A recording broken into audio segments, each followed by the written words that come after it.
Hello my dear friends, welcome to my YouTube channel Rupjyoti's Viewpoint. আৰু মই ৰূপজ্যোতি আপোনালোক সকলোকে মোৰ YouTube চেনেললৈ স্বাগতম জনাইছো। এয়া দেখিছেনে আমি লগৰ সকলোৱে মিলি লগে ভাগে জলপান খাইছো আৰু ভাবিছো আপোনালোককো দেখাও আমি কেতিয়াবা এনেদৰে চাহ জলপান মাজে মাজে খাই থাকো লগৰখিনিয়ে মিলি ভাল লাগে সকলোৱে একেলগে কথা বতৰাও আলোচনা কৰা হয় আৰু ফূৰ্তিৰে অকমান সময়ও পাৰ হয় আৰু ভাবিছো আপোনালোককো দেখুৱাও ভিডিঅ'টি আমি কেনেদৰেনো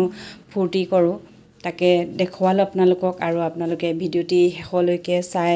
কমেন্ট কৰি জনাবলৈ নাপাহৰিব কেনেকুৱা লাগে আৰু আপোনালোকেও কৰে চাগে এনেকৈ কোনে কোনে কৰে কমেন্ট কৰি জনাবচোন আৰু এয়া খাই বৈ আজৰি হৈ আমি আহিলো আহৈ থাকোতে এয়া ৰাস্তাতে দেখিছেনে ইমান ধুনীয়াকৈ ঢেকীয়া হৈ আছে আৰু ভাবিলো আমি ঢেকীয়া বুটলি লৈ যাওঁ ঘৰলৈ ঢেকীয়া শাক বুটৰ লগত ভাজি খাই কি মজা লাগে আপোনালোকেও চাগে ঢেকীয়া শাক এনেদৰে কিনি আনি খায় কিছুমানে বুটলিও খায় এনেকৈ নিজে ছিঙি খোৱাৰ আমেজেই বেলেগ নহয়নে